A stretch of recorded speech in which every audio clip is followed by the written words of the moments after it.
Good morning, everybody. Matt Modi here to give you my favorite NBA player prop picks today. We are talking Wednesday, March 12th. So yes, the splash zone is back in your life. I'm going to have 5 NBA player prop picks for you guys to lock in, 3 of which are plus money bangers. So as long as we have more plus money bangers than not, that feels like a good day.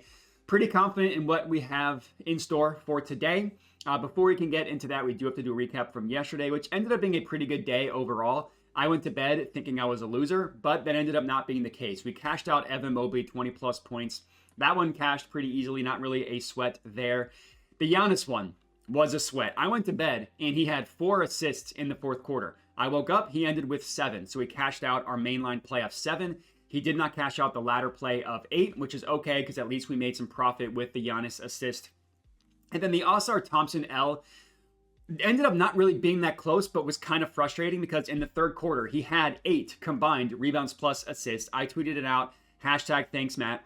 I refreshed my Pickett account. He went down to 6. So he was stat corrected down 2 from 8 to 6. So honestly, I should learn my lesson to not count the wins for rebounds and assists as soon as they happen. Let them breathe a little bit. But it's just frustrating when you think it's a win, and then next thing you know, he needs 2 more. So either way, up 1.5 units yesterday. Doesn't quite make back all of our losses from Sunday and Monday and Tuesday, which were, Sunday and Monday, because yesterday was Tuesday. Doesn't quite make those losses back, but hey, we get ourselves in the green. We move forward. Again, 5 bangers for today, as my dogs say hello, if you can hear that. But we're going to get into today's picks. Just a reminder to like the video, comment, subscribe, all that good stuff. Make sure to hit that like button, as I mentioned. What I have up on the screen here is PropsMadness, my favorite NBA betting tool. I use them every single day when I'm betting.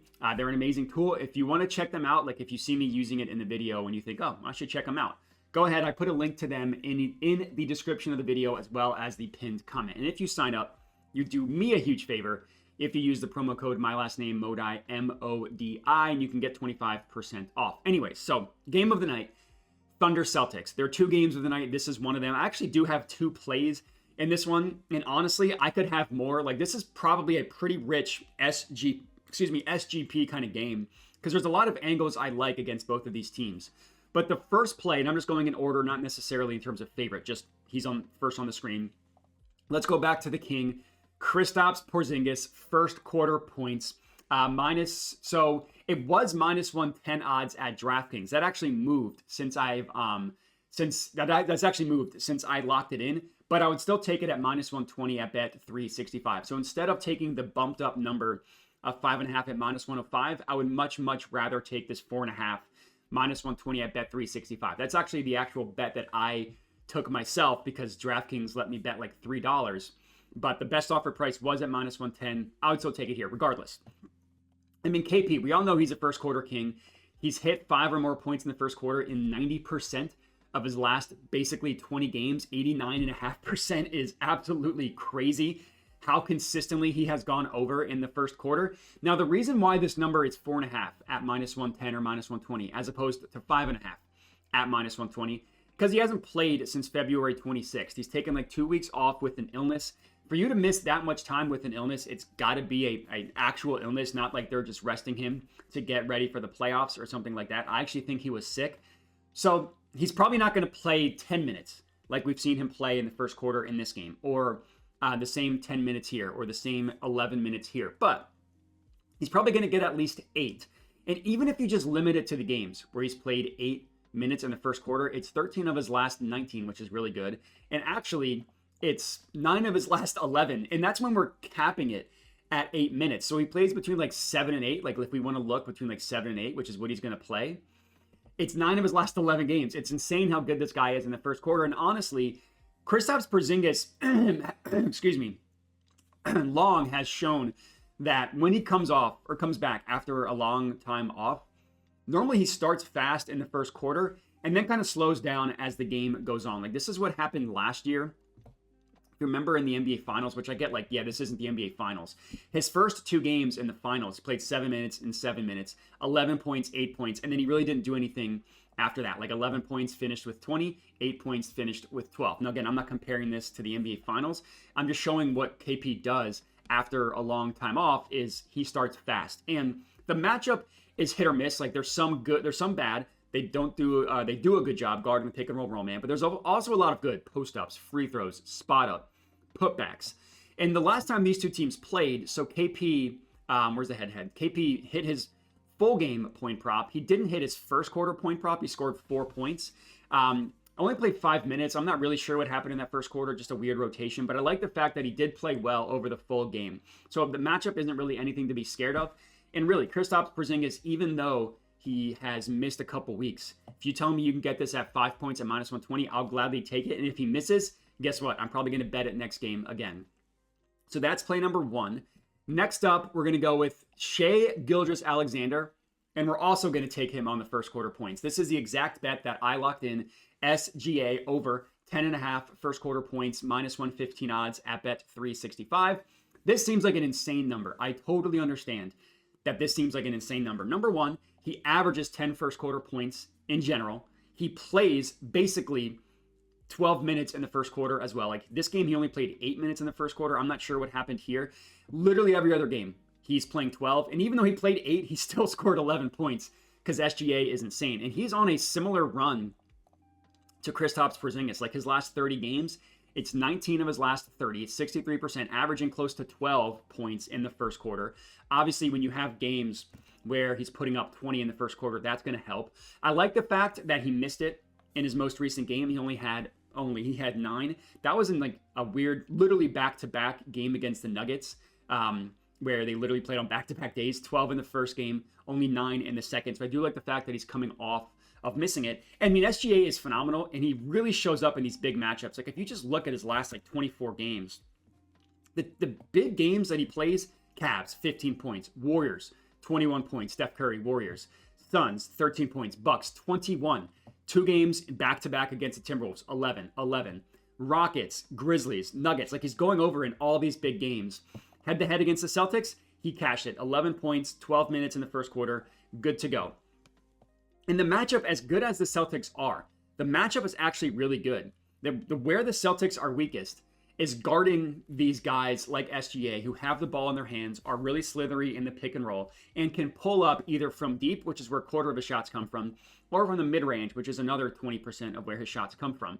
He scores over 10 points per game as the main pick and roll ball handler. That's the most in the NBA. The Celtics' 5th worst defense in the NBA, guarding the pick and roll ball handler. So yeah, they don't foul. They do a good job not fouling. That's fine, because they also give up the 2nd most points per game via isolation. And if we just look, like I'm going to NBA.com, I'm going to play type. We're looking at isolation. Who scores the most ISO points in the NBA? SGA is the 2nd. Points per possession, which is a little bit, that's actually not the best number. Number of possessions, also the 2nd most. Very, very good via isolation. Let's look at the pick and roll ball handler. Who scores the most points? That would be SGA is 2nd. So he scores the 2nd most ISO, the 2nd most pick and roll, and the Celtics are bottom 5 defense guarding both. Like if we just look, games against teams that are in the bottom, let's call it bottom half, guarding the pick and roll, he's gone over in 2/3 of his last 24 games, and really it's 13 of his last 16 against teams that are in this just the bottom half guarding pick and roll ball handlers. The Celtics are bottom 5. So his full game is 33 points. I honestly thought about taking him 35 plus. I really debated that, but I just wanted to go with the first quarter because, he continues, but like KP, he also starts fast. Just an insane basketball player. So I went to it. I'm good with it. It's a high number, but I'm okay with it. SGA over 10.5 first quarter points, -115 odds at bet 365. All right, that's our second play. 3 more for you guys to lock in. I do have a play in this Sixers-Raptors game. This one, you guys are probably not going to like. We're going to go with Jamal Shead on the assists. So the odds have moved from I got +122. Then it immediately went up to +126. Now it's at +124. I would obviously take it at +124. Jamal Shead, 8+ assists, +124 odds at FanDuel. So he's hit this number, if we just look at the entire season, in every game he's played, he's hit it 4 times. So it's not the best hit rate you'll ever see in the entire world. But there are a couple reasons why I am on this play. Number one, you got to look at who is out for this game. No RJ Barrett. Scotty Barnes questionable. No IQ. No Grady Dick. Abaji is game time decision. Or he's actually doubtful, so he's probably not going to play. Jacoby Walter is out. Now, that's a lot of guys who are not playing. What that means, is more minutes and just general more usage for Jamal Shead. So we just look at games without Barrett and IQ.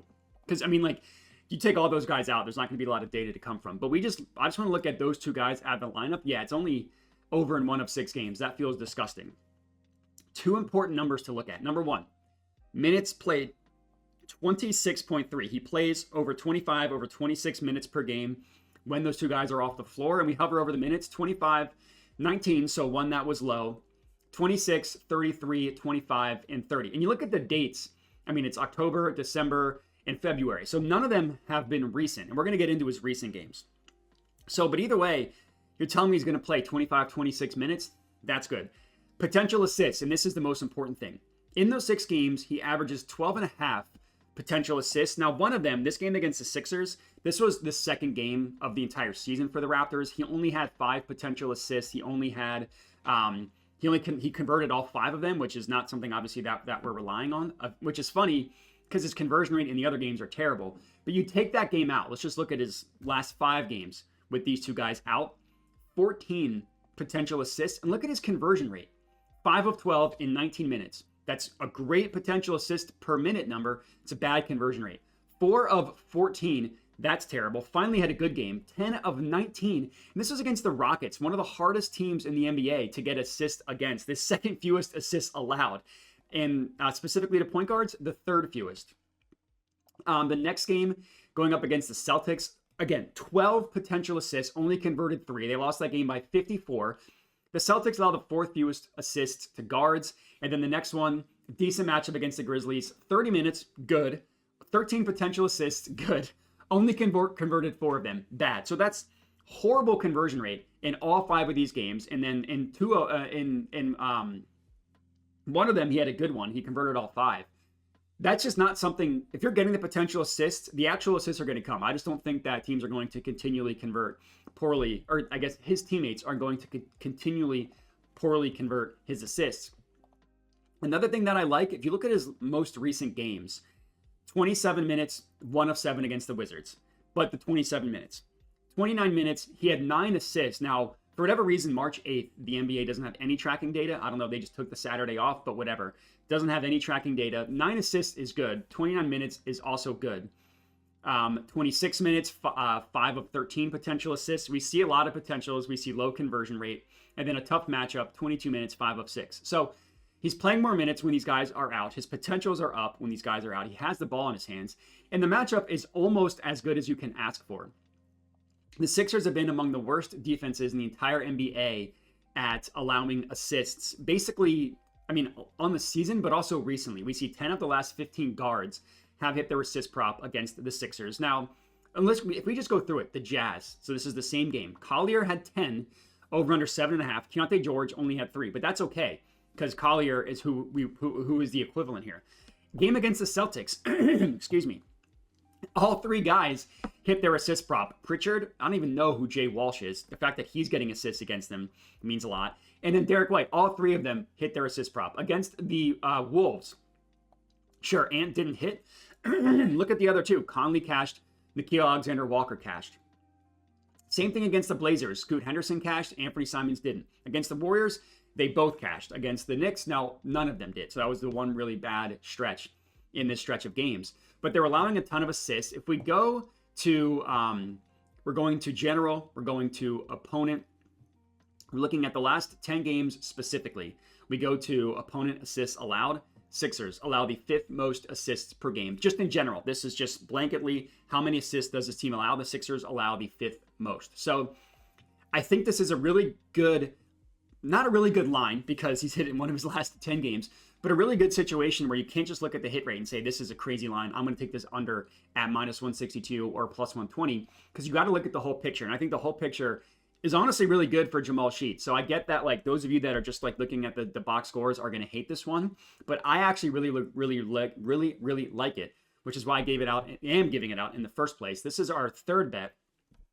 Next up, I have a play in the Suns versus Rockets, and I took Devin Booker. So I actually took him 28 plus points, which you can get at plus 120 at Fanatics. Now, if you don't use Fanatics, the options are you could take over 25.5 at minus 115 at Bet365.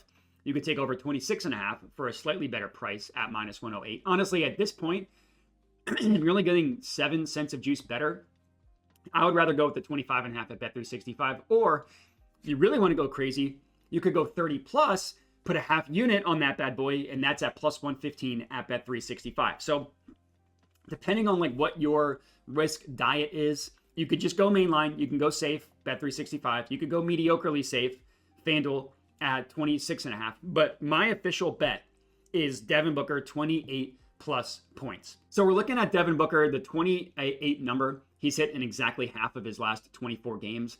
It was a good stretch in the middle, bad stretch recently. As always, those that know me know I love looking at situations where a good player like Booker has had a bad stretch of games because just positive regression is going to be coming for Devin Booker. This is all about the matchup. The Rockets, like, they play at a slow pace and they have a good defense, third best defensive rating. Against guys like Devin Booker, they're a much, much better matchup than you might think. And I'll prove it in a couple ways. Number one, the play type. Number one, Devin Booker scores the majority of his points as the pick and roll ball handler. The Rockets, very similar to the Celtics, and obviously Ime Udoka coming from the Celtics, it makes sense why that's the case, allow the second most points per game to pick and roll ball handlers. Isolation, that's the next one I want to highlight. Now, Booker doesn't obviously ISO a ton. He can do it. He's capable of doing it. It's just not that big of a part of the offense. But the Rockets' fourth most points per game allowed via isolation. Another stat that I want to look at is we're going to opponent shooting, we're going to general, and we're going to pull-ups. This is a pull-up jump shot. Again, we want to look at the last 10 games because the entire season isn't always helpful. We look at the Rockets, they're like 7th in terms of frequency of pull-up jump shots allowed. So how many pull-up jumpers they allow. They're a little bit higher on the entire season, but even the last 10 games, like as long as you're top 10, along with being high on the entire season, that I'm good to go with that. Like again, they're like 7th, 8th, whatever this number is. In terms of the last 10 games, we take that out just to show you they're the 3rd highest. And actually it's a lower frequency. So it goes from like 27% on the year over the last 10 games to 28.3%. So they're actually allowing a higher frequency. There are just other teams above them. So those are important numbers to look at. And then we want to look at players. All right, who is the best pull-up shooter in the NBA? Or who are among the best, I should say. Pull-up shooting. Now, SGA is going to be number 1, or actually it's Ant. We're going to get into Ant, but SGA is number 1, or number 2. He's insane. Look who's number 4. This is Devin Booker on the entire season, averaging about 10. Let's look at the last 10 games. That's where SGA was number 1. That's what I was thinking of. Devin Booker's number 5, but that, again, the point number is higher. So Devin Booker, good pull-up shooter, going up against a defense that will allow pull-up shooting. You want to know another reason why it's a good matchup? 10 of the last 15 guys, similar to Devin Booker, have hit their point prop over against the Houston Rockets. And it's like guys that were among the top of the list in this pull-up shooting. It's SGA, who put up a 51 burger. That's not quite what's going to happen. But then 32 in the other game, 32 in the game before that, 29 the game before that. All 4 games against the Rockets, he went over his point prop. But no matter what it was priced at, 27 over, 31.5 over, 31.5 over again. And you look at Devin Booker again, he's been hit or miss. The volume in his last 2 games are there. 21 shots, 21 shots. Like how many times has he taken 21 shots and not scored at least 28 points? And he's done it in 2 straight games. So this entire season, he has 22 games, taken 21 shots, has scored, I'm saying 20, the number a lot, 28 points in 15 of those games, 70% hit rate. So when the volume is there, more often than not, he is going over. It's just been 2 games where he hasn't.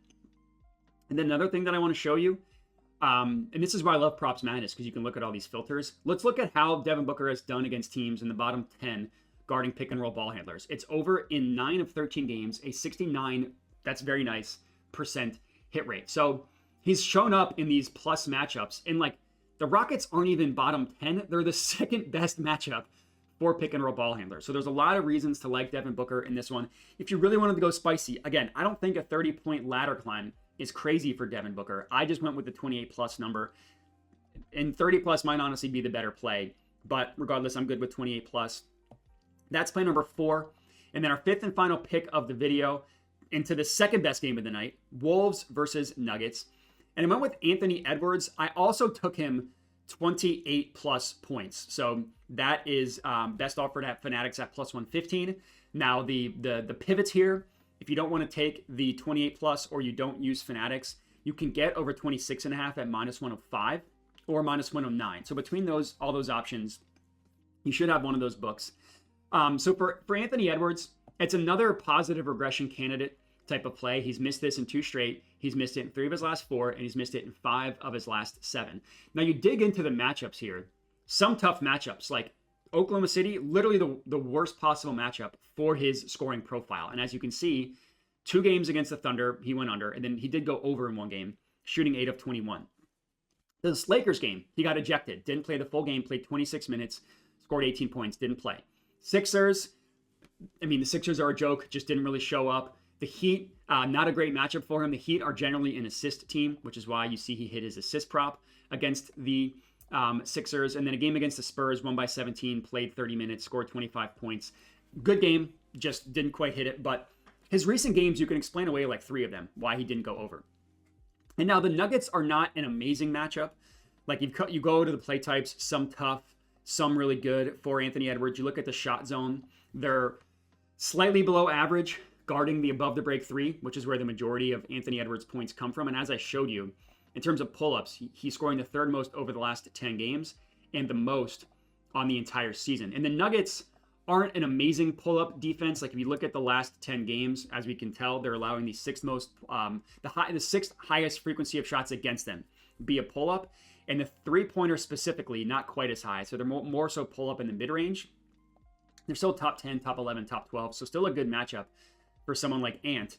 The similar players, it's just a sub 50% hit rate, which isn't amazing. It's been better recently. It's since January 1st, it's 4 of the last 6. We go to the guard position in general. It looks a lot better. At 10 of the last 15 guards specifically have gone over against the Nuggets. Now, this isn't always perfect because by PropsMadness actually groups these players together. So it looks at like their play type analysis, their shot chart, and then it groups similar players together. By position, literally just looks at whatever position he plays, which is guards. This is just looking at the guard position. So this is not as good of a barometer as the by PropsMadness, but I do think it's still important to look at. And then you look at the head-to-head. 2 games against the Nuggets this year. 29 points, 34 points. And more importantly, look how many shots he took. 23, 23. Now, some guys were in and out of the lineup. This game, everybody played. Gobert played. Julius Randle played. DiVincenzo played. This game, DiVincenzo missed. Now, Randle and Gobert are back. They have both missed some time. They're both back. Honestly, I don't really care whether they play. I think Gobert is technically questionable.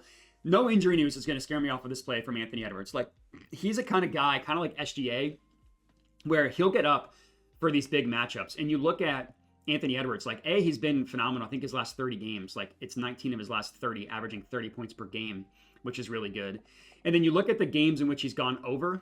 It's a good game against the Warriors, Knicks, and Cavs, and Grizzlies. All those teams are in the playoff race, and the Warriors are the Warriors. The Nuggets had a good game. Now, he didn't do well against the Mavericks. Luka didn't play in this game, and he didn't shoot well, 6 of 19. Suns, over. Rockets, Cavs, Bucks, over in all 3. Rockets over Thunder, who, again, toughest matchup in the NBA, actually went under in 2 of the 3 games, so I can't really count that. But then Suns, over, and then the Hornets don't really count. Lakers, it's hard to say how that game would have gone because he would have played 12 more minutes. Would he have scored 10 more points? Who knows? But you just can't count anything where he didn't play his normal allotment of minutes. And then again, the Heat are kind of like the Thunder, just not a good matchup. But regardless, really, really good play for Anthony Edwards. Again, 28 plus points is our official bet in this one. And then in terms of some leans, so the Thunder Celtics, I mentioned there's a lot of ways you can go. Tatum, it's a tough matchup for his scoring, as you can tell. The Thunder, just a lot of red. Second best, 4th best. Only thing they don't do well is foul. They foul at a high rate. But then like shots on the floor, 2nd fewest, 3rd fewest. Players similar to Tatum, 3 of 9. So this, like, if I were to bet Tatum points, it would be an under. But Tatum, he's in the middle of a good stretch. And he's someone that, like, the defensive coverage doesn't always matter. The better matchup for Tatum is actually the rebounds plus assists, where he's been good in this department, like, recently, like his last 10 games. He's hit it in 7 of his last 10. He's averaging about 17. Now, the odds on this aren't amazing, but the matchup is better for the assists than they are in the rebounds than they are anything else. Like, the Thunder are generally, like, look at the rebounds. 10 of 13 have hit the over against the Thunder, similar to Jason Tatum. Look at the assists. It's 6 of the last 10. So 2 really good matchups. You look at the Thunder, like they do a lot of things well and actually hover over the matchup. They allow the 4th fewest assists, but to playmakers like Tatum, that number is misleading. Like they're going to get the ball out of the main ball handler's hands, which is Tatum, which is why they don't allow any assists. Rebounds, they allow the 5th most rebounds in the NBA, 6th most specifically to the forward position. And then we like go to the same stat I was looking at before. We go to the opponent. We look at the last 10 games. Assists allowed, the Thunder are, so they're low here. They're top 10. Rebounds allowed, they're 6th most. So Tatum would be RA if I were to play it. Of the two, like if you didn't want to take them combined, it would be the rebounds. You're just betting 10 plus, which his rebounds have been better. Rebounds have been better recently. He had a stretch where he really wasn't rebounding well. Like this stretch right here, he really wasn't rebounding well. But he's been out of that recently. So it'd be Tatum rebounds. SGA, I took his points. It's also a good rebounds matchup as well. I mean, the 5.5 number is a lot for SGA, but look at last time he played. 11 rebounds on 23 rebound chances. It's all because of the Celtics shot diet. They take a ton of jump shots, which leads to more rebounds for guys like SGA. I don't want to have a zillion bets in the same game in case something crazy goes, in case something crazy happens. But those would be the matchups I would go, aside from the official bets that I took. Nothing in the Hornets-Rockets game. The Jazz-Grizzlies, it'd be probably Ja Morant assists if I had to bet it. I wish I bet this last night when this 8+ was like plus 120. Ja was really good last game. 12 assists on that number, 23. He's playing more minutes. Like at the beginning of the year, they were limiting him to like 28 minutes per game. Now he's up to 34, 37, 35. So he's playing more minutes. Like if we look at games where he's played 30, 10 of 22 isn't amazing. But the matchup against the Jazz is really what we're betting here. The Jazz allow the 2nd most assists overall, the most assists specifically to point guards.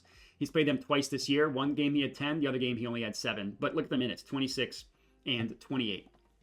So I would have liked this to be plus money. I think 7.5 at minus 106 honestly isn't terrible. It's not really a hit rate play. It's a matchup play. In the same game, I think Desmond Bane is a good assist look as well. You can get 6+ for even money, which isn't terrible. I like this as a nice fade of recent results, as I call it. He just played, not this team, but the last game he played, 3 assists on 11 potentials is gross. You expect better conversion rate, especially in a really good matchup. In terms of the players to score, Jalen Wells is a really good matchup. It's guys that can catch and shoot, and the Jazz are one of the worst catch and shoot teams in the NBA. Now you're either betting 1.5 at an incredibly juiced or 2.5 threes for him, so it'd probably be the points. I like the other 2 plays better. Clippers Heat, it would be Zubac rebounds. He just came off of a game where he only had 11, and probably what's the best matchup you could think of. He played 38 minutes, so that's really good. His over-under is an insane 12.5, 12.5, but the Heat are a good matchup for center rebound props, so that's the logic there. If Kawhi was playing, the James Harden assists wouldn't be a terrible look. He just had 17, which is crazy. His assists are good with Kawhi. They're not good without Norman Powell, and they're also not good with both of them out. Like it's 2 of 10 games with both these guys out. So I don't think Kawhi's going to play on the second half of back-to-back, which is why that's not a play for me. And then the only other play I was debating is Anthony Simons on the points, but this number like has gotten out of hand. It was, I think, 21.5 overnight. I'm not touching 24.5 for even money. He's an incredibly streaky shooter, so the fact that he's been this on fire honestly makes me not want to bet him at all. But the matchup is really good. Literally the worst defense in the NBA guarding pick and roll ball handlers, and that's where the majority of Anthony Simons' points come from. So if any of those leans speak to you, go ahead and lock them in. They're not going to be official bets from me, so whether they hit or not, I'm not going to claim victory or despair whether they hit or not. Just kind of giving you what I'm looking at. And then just to recap the 5 official plays that we are on, it's the first quarter Kings SGA over 10.5 first quarter points. It's Kristaps Porzingis over 4.5 first quarter points. It's Anthony Edwards 28+ points, Devin Booker 28+ points, and Jamal Shead 8+ assists. And that's all we got. I appreciate everybody for watching. Make sure to like the video, comment, subscribe, all that good stuff. Check out the links in the description of the video. I went long, so I won't detail them, but check those out. Make sure to bet responsibly, and have a good one.